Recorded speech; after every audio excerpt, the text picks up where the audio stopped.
Hallelujah. Hallelujah, Praise the Lord. प्रभु की स्तुति हो। God bless all of you. परमेश्वर आप सबको आशीष दे। It is God's will that all of us should be blessed. और ये परमेश्वर की इच्छा है कि आप सब आशीषित हों। Now God gave me a revelation about a very important subject और परमेश्वर ने मुझे एक महत्वपूर्ण विषय पर प्रकाशन दिए हैं from the Word of God. परमेश्वर के वचन से। Many Christians बहुत सारे मसीह do not realize इस बात को महसूस नहीं कर पाते what we are redeemed from. हम किन चीजों से छुटकारे को प्राप्त करें। If you ask them, यदि आप उनसे पूछें, they will say, वो कहेंगे, I think मैं सोचता हूँ Christ redeemed us और मसीह ने मुझे छुटकारा दिया from sin. पाप से। But nowhere in the Bible और बाइबल में कहीं पर भी it says इस बात को नहीं बयान करता Christ redeemed us from sin. कि यीशु मसीह ने पाप से छुटकारा दिया। But the Bible says बल्कि बाइबल बताती है in 1 Peter ये पहले पत्रस की पुस्तक में 2:24, और 2:24 में, let us read the word. आइए हम इसे पढ़ते हैं। वह आप ही हमारे पापों को अपनी देह पर लिए हुए क्रूस पर चढ़ गया, जिससे हम पापों के लिए मरकर धार्मिकता के लिए जीवन बिताएं, उसी के मार खाने से तुम चंगे हुए। Yes, Christ himself bore our sins in his own body on the tree, that we having dead to sin might live for righteousness. और मसीह ने स्वतः ही अपने देह पर हमारे सारे पापों को ले लिया और मर गया, और जब हम उस पर यकीन करते ही मान लाते हैं तो उस धार्मिकता को जीवन बिताने का हमें अवसर मिलता है। Yes, Christ bore our sins on his body. और मसीह ने अपने शरीर पर हमारे पापों को ले लिया, so that we may become the righteousness of God. जिससे हम परमेश्वर के नजर में धर्मी गिने जाएं। But according to Galatians 3:13, लेकिन Galatians 3:13, गलातियों 3:13 के हिसाब से हम देखते हैं, 13 and 14, let us look at the verse. और आइए हम उसको देखेंगे।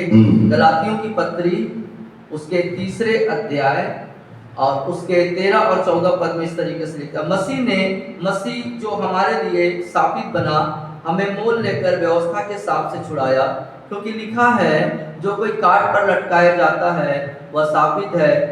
यह इसलिए हुआ कि अब्राहम की आशीष मसीह यीशु में अन्य जातियों तक पहुँचे, और हम विश्वास के द्वारा उस आत्मा को प्राप्त करें जिसकी प्रतिज्ञा हुई है। Yes, Christ has redeemed us from the curse of the law. और जो व्यवस्था की जो श्राप था, उससे मसीह ने हमें छुटकारा दिया। Having become a curse for us, और वो हमारे लिए जो है श्राप बना, for it is written, क्योंकि ये लिखा हुआ है, cursed is everyone who hangs on a tree. जो कोई काट पर लटकाया जाता है वह शापित है, That the blessing of Abraham जिससे कि अब्राहम की आशीषें might come on the Gentiles और अन्य जातियों पर जाहिर हो जाए in Christ Jesus, Masih Yeshu, that we might receive जिस जल से हम ग्रहण करते हैं the promise of the Spirit through faith. और प्रतिज्ञा के उस आत्मा के अनुसार जो विश्वास के द्वारा प्राप्त होता है। Today we are going to see आज हम देखने जा रहे हैं what Christ redeemed us from. और किन चीजों से मसीह ने हमें छुटकारा दिया। Christ redeemed us from 3 things today. और 3 चीजों से मसीह ने हमें छुटकारा दिया। He redeemed us from spiritual death, उसने हमें आत्मिक मृत्यु से छुटकारा दिया, from poverty और गरीबी से and sickness. और बीमारी से। And today we will see आज हम देखेंगे what is spiritual death. और मृत्यु, आत्मिक मृत्यु क्या है। The first curse God said would come upon man और जो परमेश्वर की तरफ से मनुष्य के ऊपर एक जो श्राप आई वो यह है, for breaking the law व्यवस्था को तोड़ देना, is found in Genesis. और वो जो कि उत्पत्ति के पुस्तक में मिलती है हमें। Let us read Genesis 2:17. आइए हम उत्पत्ति उसके 2 और 17वें पद को पढ़ेंगे, जहां इस तरीके से लिखा हुआ है 2:17, पर भले या बुरे के ज्ञान का जो वृक्ष है उसका फल तू कभी न खाना, क्योंकि जिस दिन तू उसका फल खाएगा उसी दिन अवश्य मर जाएगा। Yes. But the tree of the knowledge of good and evil you shall not eat, for the day that you eat of it, you shall surely die. और भले और बुरे का वृक्ष का जो फल है उसे तू कभी न खाना, क्योंकि जिस दिन तू उसका फल खाएगा उसी दिन अवश्य मर जाएगा। When God created Adam, और परमेश्वर ने आदम की सृष्टि किया, He said He can eat all the fruits in the garden और इस बगीचे के सभी फल को तुम खा सकते हो, परमेश्वर ने ऐसे कहा, except the tree of knowledge of good and evil.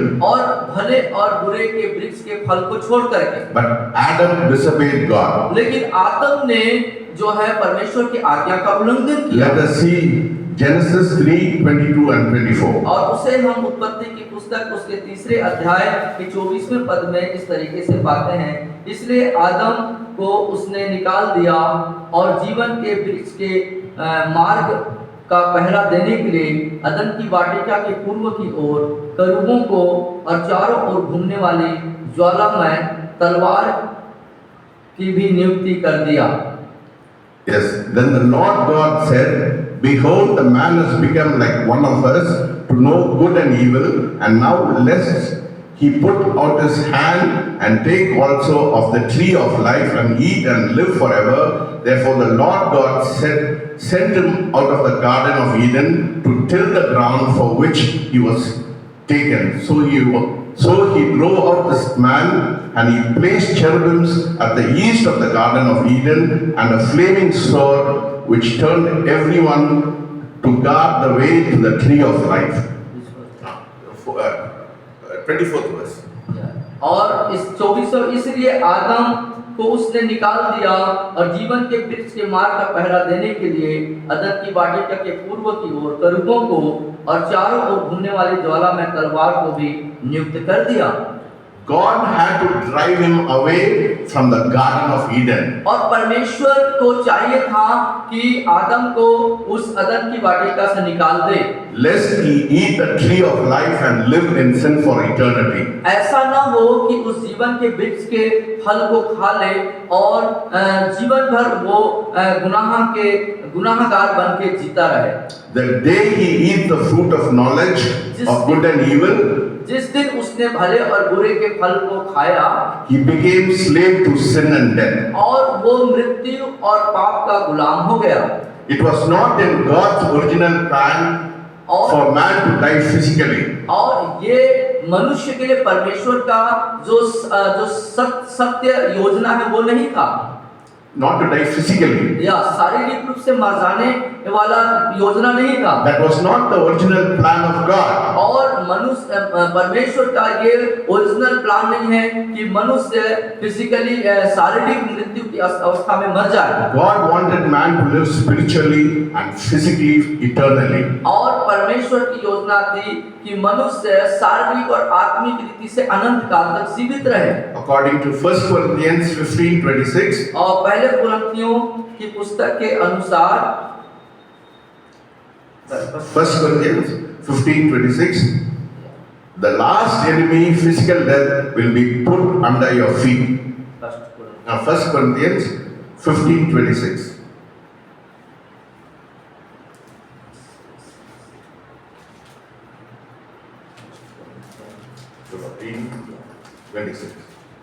पहला कुरिन्थियों 15 अध्याय 15 उसका 26 पद देखेंगे, सबसे अंतिम बैरी जो नष्ट किया जाएगा वह मृत्यु है।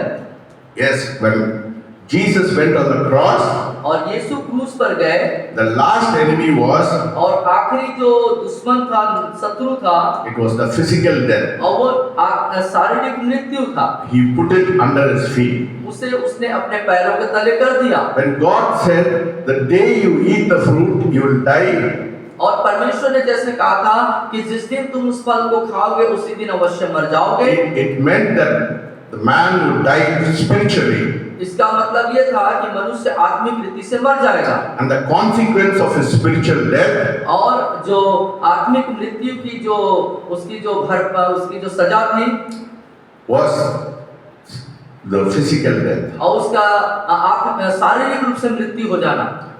We should understand that man is a spiritual being. और हमें इस बात को समझने की जरूरत है कि जो मनुष्य है वो एक आत्मिक जन है। Because God breathed His Spirit upon him. क्योंकि परमेश्वर ने आदम के अंदर, मनुष्य के अंदर अपने आत्मा को डाला है। That's why God said, let us make man in our own image. इसीलिए परमेश्वर ने कहा था कि आओ मनुष्य को हम अपनी समानता और स्वरूप में रचें। Because God is a spirit. क्योंकि परमेश्वर आत्मा है। So we should understand that man is a spiritual being और हमें इस बात को समझना है कि मनुष्य एक आत्मिक जन है who possesses a soul and lives in a body. जो जिसके अंदर आत्मा निवास करती है उसके शरीर में। Let us turn to 1 Thessalonians. और पहले थिस्सलुनीकियों की पुस्तक को हम निकालते हैं। 1 Thessalonians 5:23. और पहले थिस्सलुनीकियों उसके 5वें अध्याय और उसके 23वें पद में ऐसा लिखता है, शांति का परमेश्वर आप ही तुम्हें पूरी रीति से पवित्र करे और तुम्हारी आत्मा और प्राण और देह हमारे प्रभु यीशु मसीह के आने तक पूरे पूरे निर्दोष सुरक्षित रहे। Yes. Hallelujah. हालेलुया। 5:23. 5 उसका 23 थिस्सलुनीकियों की पुस्तक। Now may the God of peace himself sanctify you completely and make your whole spirit, soul and body to be preserved blameless at the coming of our Lord Jesus Christ. और पहले थिस्सलुनीकियों की पुस्तक 5:23 में लिखते हैं, फिर से हम पढ़ेंगे इसे, शांति का परमेश्वर आप ही तुम्हें पूरी रीति से पवित्र करे और तुम्हारी आत्मा और प्राण और देह हमारे प्रभु यीशु मसीह के आने तक पूरे पूरे और निर्दोष सुरक्षित रहें। From this we understand और हमें इससे समझें that man is a spiritual being और कि मनुष्य जो है वो आत्मिक जन है who possesses a soul जिसके अंदर प्राण है and lives in a body. और शरीर में रहता है।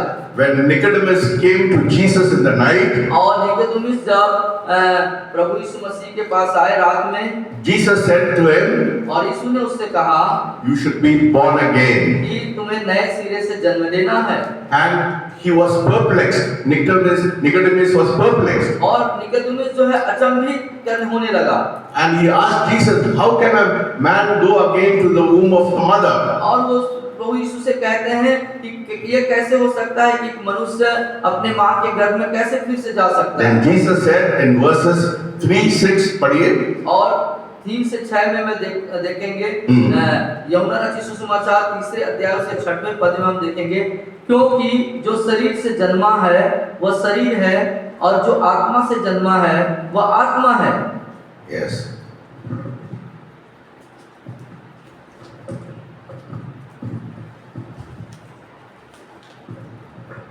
That which is born of the flesh is flesh, and that which is born of the spirit is spirit. और वह जो शरीर से जन्मा है वह शरीर है और जो आत्मा से जन्मा है वह आत्मा है। So the real man is the spirit man और जो सही में जो कोई व्यक्ति है वो आत्मा है who lives in a body. जो हमारे शरीर के अंदर रहता है After the body, और शरीर के बाद after the death of the body, और शरीर के मृत्यु के बाद the body is destroyed. और शरीर जो है वो नष्ट हो जाता है। But your soul and your spirit goes to its eternal लेकिन home. जो आत्मा जो प्राण है वो परमेश्वर के पास लौटता है। This is what Jesus explained in Luke 16:19-24 about Lazarus and the rich man. और हम इसी बात को लूका रचित सुसमाचार में प्रभु यीशु मसीह ने अच्छे रीति से उसे बताया है। Both of them died. कि दोनों मरेंगे। One went to hell, एक जो है नरक में जाएगा, and Lazarus went to the bosom of Abraham. और जो लाजर था वो अब्राहम के गोद में चला गया। From this we know that his soul and his spirit were alive. इससे हम ये जानकारी प्राप्त करते हैं कि जो आत्मा है वो जीवित रहता है। According to your life, और जीवन के अनुसार you'll go either to the hell or to heaven. या तो वो नरक में चला जाएगा या तो फिर स्वर्ग में चला जाएगा। The Bible talks about 3 kinds of death. और बाइबल जो है 3 तरह के मृत्यु के बारे में बताती है। The first one is spiritual death. पहली जो है वो आत्मिक मृत्यु, Then physical death. उसके बाद शारीरिक मृत्यु, And finally the eternal death. और तीसरा जो है वो है अनंत मृत्यु।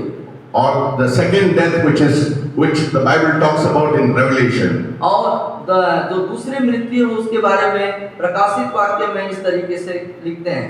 Physical death शारीरिक मृत्यु in mankind मनुष्य के लिए, मानव जीवन के लिए is a result of spiritual death. और वो आत्मिक मृत्यु की परिणाम है। When Adam disobeyed God, जब आदम ने परमेश्वर के आज्ञा का उल्लंघन किया, spiritual death came to the world. और इस जगत में, इस संसार में जो है आत्मिक मृत्यु आ गई। As a result of it, और उसका परिणाम man died physically also. और मनुष्य है जो वो शारीरिक रीति से भी मर गया।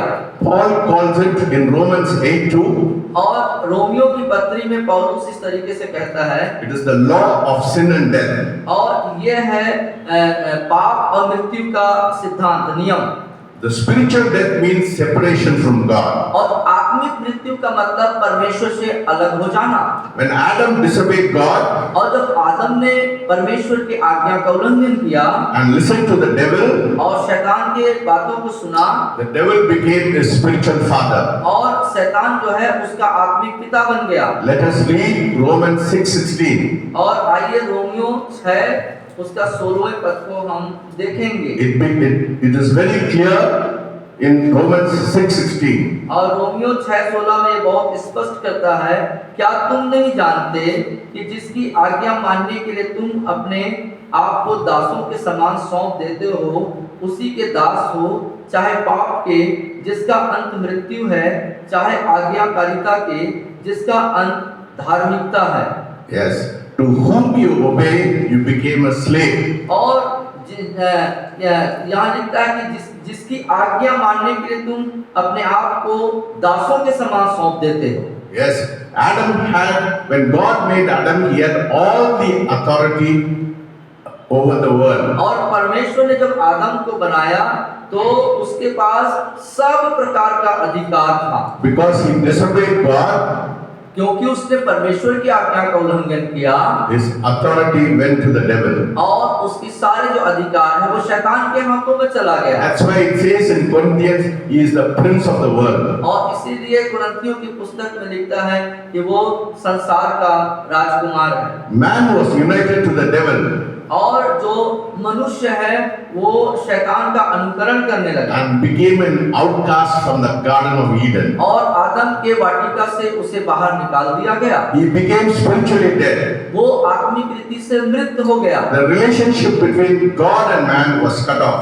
और परमेश्वर के साथ जो उसके आत्मिक संबंध थे वो पूर्णतः खत्म हो गए।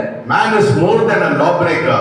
और मनुष्य जो है जो आज्ञा उल्लंघन करने वाला बन गया। नहीं, उससे ज्यादा है। हाँ, उस आज्ञा उल्लंघन करने वाले से भी ज्यादा है। And sinner, he is more than a lawbreaker and a sinner. और वो व्यवस्था का तोड़ने वाला से बढ़कर के है और पापी है। Man is a spiritual child of the devil. और मनुष्य जो है शैतान का आत्मिक संतान है। When the Pharisees confronted Jesus, और जब फरीसी लोग यीशु मसीह से मिले in John 8:44, और 8 अध्याय उसके 44 पद रोमियो की 8:44 not पढ़िए। और यूहन्ना रचित सुसमाचार उसके 8वें अध्याय और उसके 44 पद में लिखते हैं, He said to the Pharisees, you are of the father, the devil. और तुम अपने पिता शैतान से हो। They had all the righteousness. They were very holy. वो उनके पास सब प्रकार की धार्मिकता थी और वो बहुत पवित्रता में थे। But they lied about Jesus. लेकिन उनका जीवन जो है, They lied about Jesus.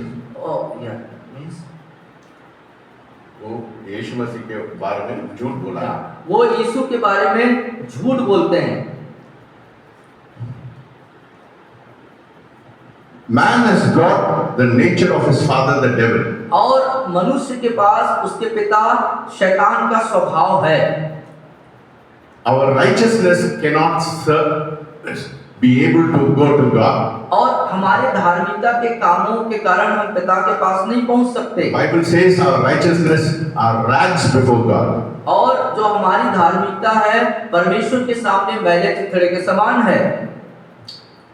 Man cannot stand in the presence of God और जो मनुष्य है वो परमेश्वर की उस उपस्थिति में खड़े नहीं हो सकता, because he has the nature of his father, the devil. क्योंकि उसके पास उसके पिता शैतान का स्वभाव है। So man has to be saved. इसीलिए मनुष्य को बचना है, So somebody had to pay the penalty. तो इसलिए किसी को उसके बदले में मूल्य चुकाना होगा।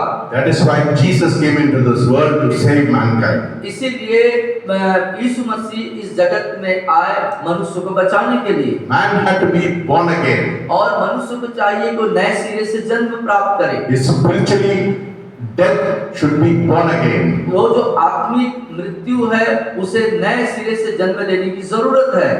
Man is lost today in this world. और इस संसार में आज मनुष्य खोया हुआ है। Man is lost today not because of what he does, और मनुष्य इस जगत में इसलिए नहीं खोया है कि उसने क्या किया, because of what he is. और वो क्या है इसलिए वो खोया हुआ है। Thanks be to God. और परमेश्वर का धन्यवाद हो, Christ has redeemed us from the spiritual death. मसीह ने हमें आत्मिक मृत्यु से बचाया। Let us turn to John 5:26. और यूहन्ना रचित सुसमाचार उसके 5वें अध्याय को हम देखेंगे।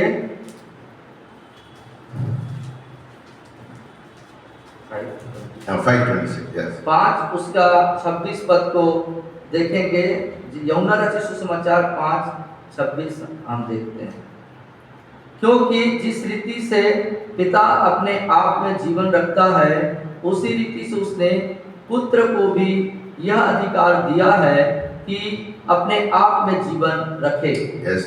As the Father has life in himself, so hath he given to the Son to have life in himself. क्योंकि जिस रीति से पिता अपने आप में जीवन रखता है, उसी रीति से उसने पुत्र को भी यह अधिकार दिया है कि अपने आप में जीवन रखे। Now, according to 2 Corinthians 5:21, और दूसरा कुरिन्थियों 5:21 के अनुसार Jesus, who knew no sin, और यीशु जो पाप को नहीं जानता था, became sin for us, जो हमारे लिए पाप बन गया, that we may become the righteousness of God. जिससे हम परमेश्वर की दृष्टि में धर्मी बन जाएं। Jesus came to redeem us from spiritual death.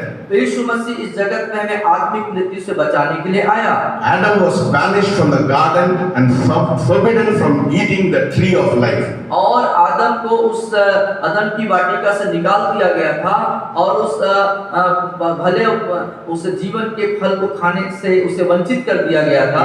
In Revelation 2:7 it says, और प्रकाशित वाक्य 2:7 में इस बात को कहते हैं, all who obey God's word वे जो परमेश्वर की आज्ञा का पालन करते हैं are brought back to the tree of life. वो जीवन के वृक्ष के करीब लाए जाएंगे। The new birth is an instantaneous work. Yes. The new birth और नया जन्म, is not, it is an instantaneous, immediately it happens. और ये जो है तुरंत हो जाता है। You don't have to prolong it. उसके लिए आपको कोई प्रयास या मेहनत करने की आवश्यकता नहीं है। When you accept Jesus, जब आप प्रभु यीशु मसीह को ग्रहण कर लेते हैं, your spirit is born again. आपका आत्मा जो है नया जन्म को प्राप्त करता है। It is a gift of God. ये परमेश्वर की तरफ से एक वरदान है। According to Ephesians 2:8 and 9, और इफिसियों 2:8-9 के अनुसार we are saved by His grace. हम उसके अनुग्रह के द्वारा बचाए गए हैं। Man cannot be saved by his good works. मनुष्य अपने भले कामों के द्वारा उद्धार प्राप्त नहीं कर सकता। Salvation is a gift of God. और जो उद्धार है वो परमेश्वर के द्वारा दिया हुआ एक वरदान है। In Romans 8:14 it says, और रोमियो 8:14 में इस tरीके से कहता है, as many as led by the Spirit of God, they are the sons of God. और वे जो आत्मा के अनुसार चलते हैं वो परमेश्वर के लिए पालकपन है।